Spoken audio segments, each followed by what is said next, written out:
Hello students, in last lecture we have studied about the cube and cube root. So how to find out the cube of a number and how to find out the cube root of a number. And now in today's lecture we have to study some more example about the cube root. In last lecture we have studied how to find out the cube root of positive numbers only. So in today's lecture we have to study some negative numbers, how to find out their cube root. So let us take the first example, that is minus 343, and we have to find out the cube root of this number minus 343. So our first step is that we have to find out the prime factors of this number. So take the positive value of that number only, it means 343, and just first find out their prime factors. So by using the smallest prime factor we have to start. Then we can't divide this number by 2 because this is not an even number.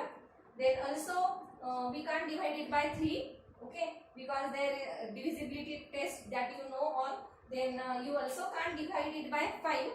Then the next prime number, that is 7. So you can divide it by 7. So let's see, 343 divided by 7. Then 7 4s are 28. The remainder is 6. Okay, this 3 below. Then 7 9s are 63. Remainder 0. It means we get the answer 49. Again you can divide it by 7. So 7 7s are 49, and again 7 7s are 7 1s are 7. So we will get these 3 prime factors of this number, that is 343. Then let's see how to write this.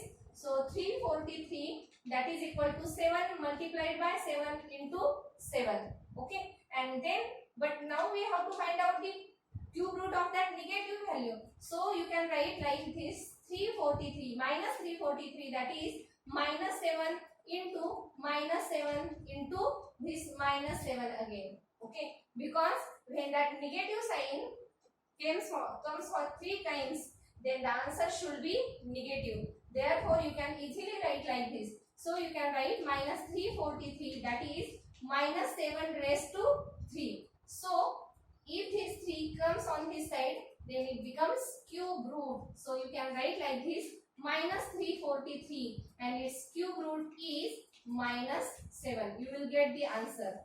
Okay, and always remember, the cube root of a negative number is always a negative value. Okay, so by using this method you can easily find out the cube root of negative number. Now you have to write all this in your classwork notebook. Okay, try to solve first, and then if you don't, then you can solve by using this method. Okay, now let's see the another number. We have to find out the cube root of 0.125. So let's see how to find out the cube root of 0.125. Now take this number in another form, means in fraction. So how to write this number in fraction? You can write like this. This 0.125, that is equal to under root cube root of 125 divided by 1000. Isn't it? Because when this decimal point after 3 digits from right hand side, you have given here the decimal point. So you have to divide it by 1000. There are 3 0 because we left these 3 digits. Okay. So by using shifting these 3 digits, this decimal point, then we have to divide it by 1000. If we shift this decimal point by only 1 digit, then we have to divide by 10. If we shift by 2 digits, then we have to divide by 100. Now here we shift this decimal point by 3 digits.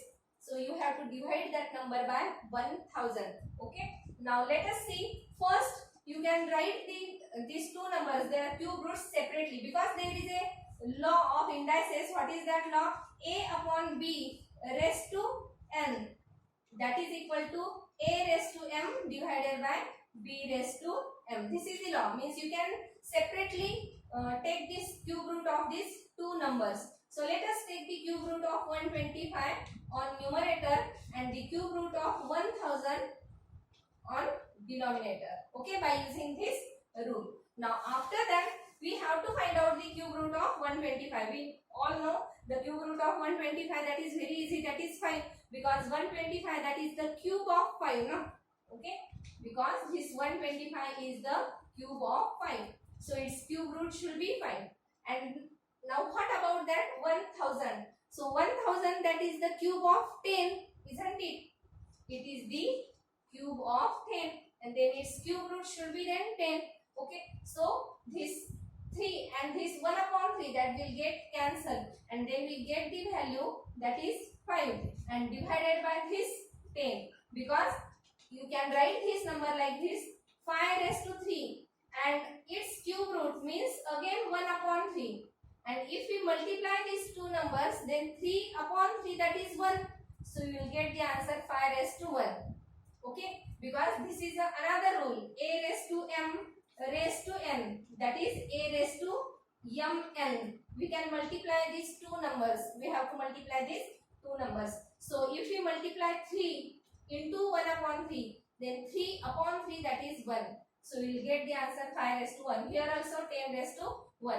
And another method is also there, just you can easily find out the cube root of 125 by using the factors, prime factors. Then you can directly write the cube root of 125 that is 5, and the cube root of 1000 that is 10. One more shortcut that I have told you, what is that? Suppose if there are 3 zeros, okay, then just divide these 3 zeros by 3, because we have to find out the cube root. If we have to find out square root, then you have to divide by 2. So as there are 3 zeros, so 3 zeros divided by 3 that is 1, so you have to put here 1 zero only. Okay, that will be the cube root of this number. Got it? So the cube root of that numerator is 5 and the cube root of that denominator will be 10, and then 5 upon 10 that is nothing but 0.5, so we will get the cube root of 0.125 is equal to 0.5. Okay, so this is the method by using which you can find out the cube root of such numbers, decimal numbers. Now let's see some examples from the practice set 3.3. So see the first example from practice set 3.3. The first question, find the cube roots of the following number. So the first we have to find out the cube root of 8000. Now how to find out the cube root of this number, because that is so large number, and we if we find out its prime factors, then it should be very lengthy. So first we have to divide this number into two parts. Let's see, you can write this 8000 like this, 8 multiplied by 1000, and then we can find out the cube root of that number. Okay, it is very easy method. So the cube root of 8000, that is the cube root of 8 multiplied by 1000. Got it?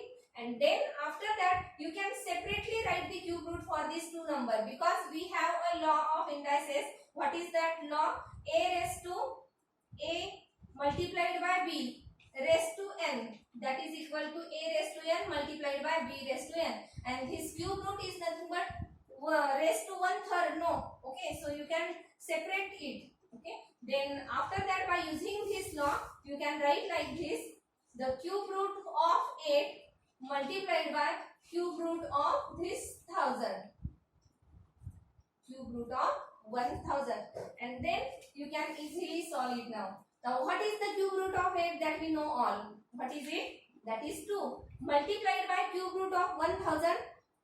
I have told you just now, measure the number of zeros. How many zeros are there? 3 zeros. Divided by 3, how much? 1. So we have to put 1 0. So that is 10. And then we get the answer 2 into 10, that is 20. It means the cube root of this 8000, that is 20. Okay, very simple method. If you find out first the prime factors of that 8000, then that method will be very lengthy. That process is very lengthy. You can easily find out by using this method. Okay, you have to use the laws of indices here. Then let's see some more examples. Suppose that second example you can easily do it. 343 you can do it. Then the next 512 minus 512. So how to find out the cube root fourth example, minus 512. So I have just explained you.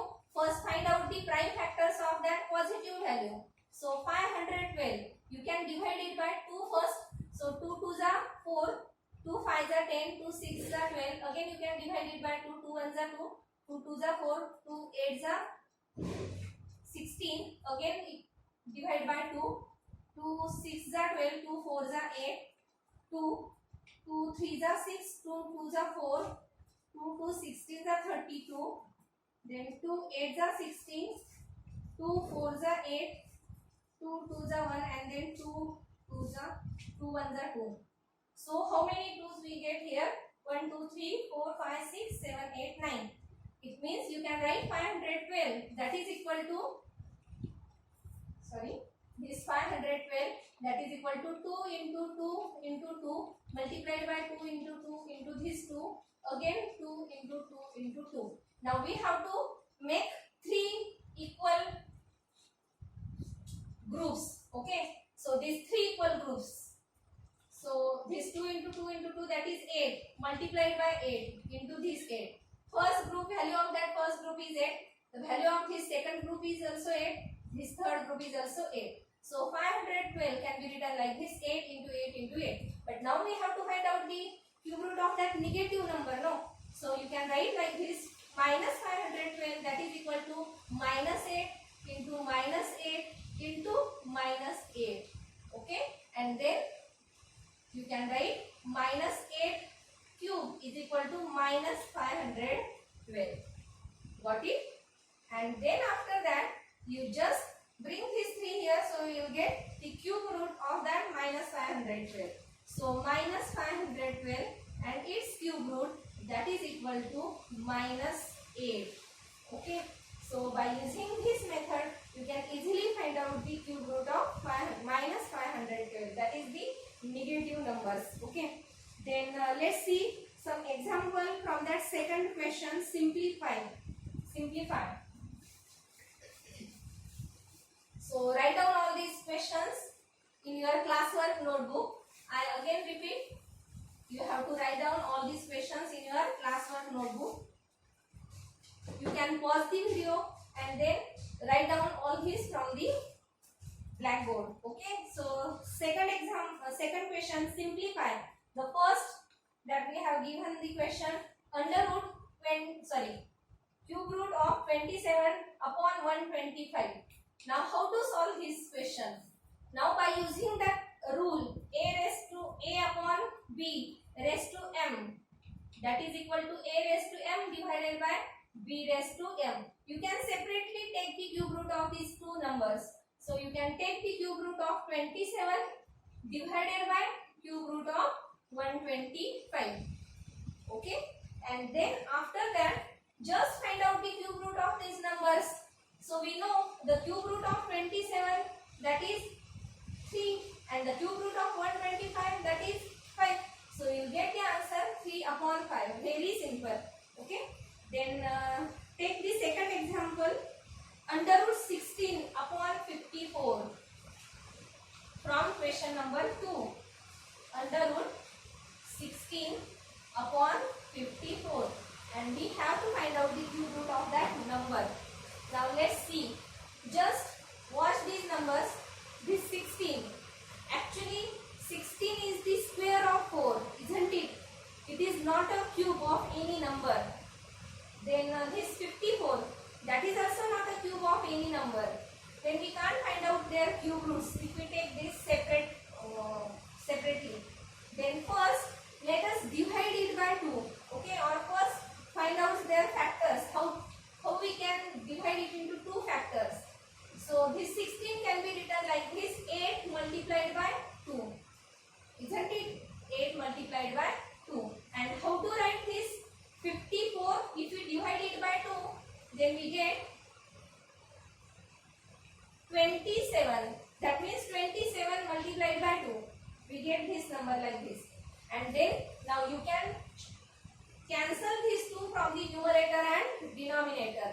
Remember, first we have to see, we have to observe whether we can find out the cube root of this number. Then and then you can take it separately. Otherwise, first you have to bring here such a numbers whose cube root we can find out only. Okay, then just cut this 2 and 2 from numerator and denominator, and then write down these numbers now. So cube root of 8 upon 27. Now take it separately, separate cube root. So you can write like this: cube root of 8 divided by cube root of 27. Got it? And then what is the cube root of 8? That we know, that is 2. And the cube root of 27, that is 3. So you will get the answer, that is 2 upon 3. Okay. So by using this simple method, you can easily find out the cube root of such numbers. Okay. That is the question number 2 and its second question. So try to solve it at home. Okay, in your classwork notebook. So let us stop here. We will see some more questions in the next video. Okay. So thank you.